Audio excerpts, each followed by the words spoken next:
What is happening, guys?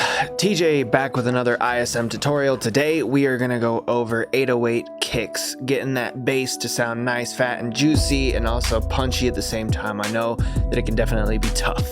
Now real quick, I'm going to be making this video super fast, super quick. All my other videos have been like 15 minutes, 25 minutes. It's too long. With that being said, I'm going to be jumping over some stuff that I've mentioned in previous tutorials. If you don't understand some things, make sure to go back over, check those out. They should help you out. Alrighty, so I have a couple things going on in here. Mainly I have a drum beat that is already produced. I have a ghost kick, we'll go over that, and I have two different versions of some 808 kicks. Now there's two ways to do this. One is with samples, the other is with an actual VST. I'm going to be using Serum today for my VST. So let's just check out the drum beat real quick.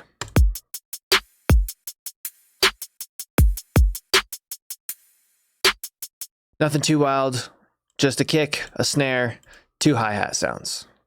Moving along to the ghost kick. Ghost kicks are used when you're trying to do some sidechain compression. Basically what it is I just took two kick sounds, I compressed them together very strongly, and I muted the channel. So we are not actually hearing the ghost kick, it is just there to affect our sidechain compression, which we will get into. So for now, let's just go ahead and ignore that. All right, let's get into these samples. I basically have three going. I have a root note, which is G. I have our third, which is A sharp. And I have a low fifth, which is actually going to be D.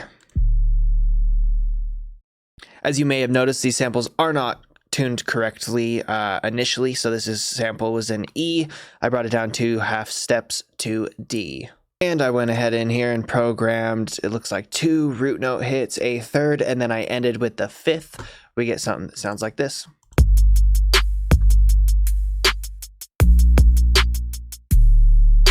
One thing I did in here, since a lot of these tails were very long, was I just cut them so that they are not overlapping. If these low bass note tails overlap with one another, you'll get a lot of mud and frequencies clashing. Typically, when it comes to these low 808 kicks, I try to mainly focus on the first, third, and fifth intervals in the scale that we are in. I find that that is usually the best option. Of course, you can go a little crazier at fourths, sevenths, whatever you'd like. Next, let's just move right to the Serum patch that I have. I basically programmed the exact same thing. Now, VSTs are nice because instead of having to manipulate samples, you can actually just program in the actual notes that you want. So I programmed the same thing here. G, G, A sharp, and then down to D. Sounds something like this.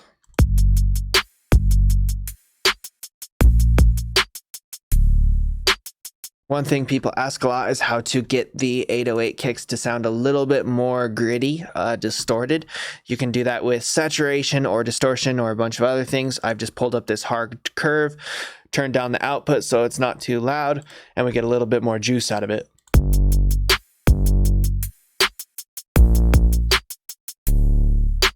And obviously you can make that as subtle or as aggressive as you'd like. Alrighty, now super fast back to that side chaining. What I'm going to do is I'm going to throw up a compressor. We're going to open the side chain options. I'm going to assign it to ghost kick, and we can bring the side chaining down.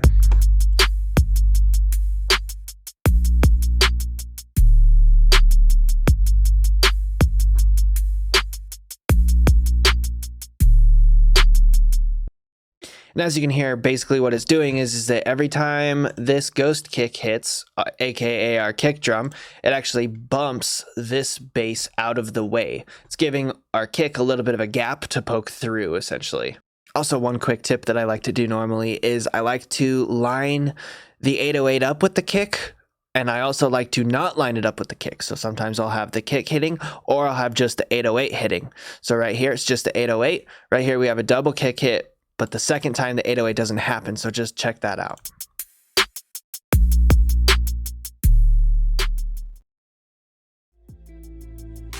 And just like that, we went over programming 808 kicks. They're really not too crazy. They're pretty straightforward, especially if you have some good samples and some good VSTs. Also, using that sidechain technique works a lot, especially if you're having issues with the kick interfering with the actual 808 kick. And with that, Until next time. Hey guys, TJ here.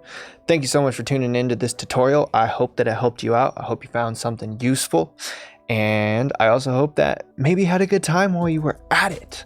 If you want more of these tutorials, you want to hear more of the music that I'm making, please be sure to subscribe to this channel.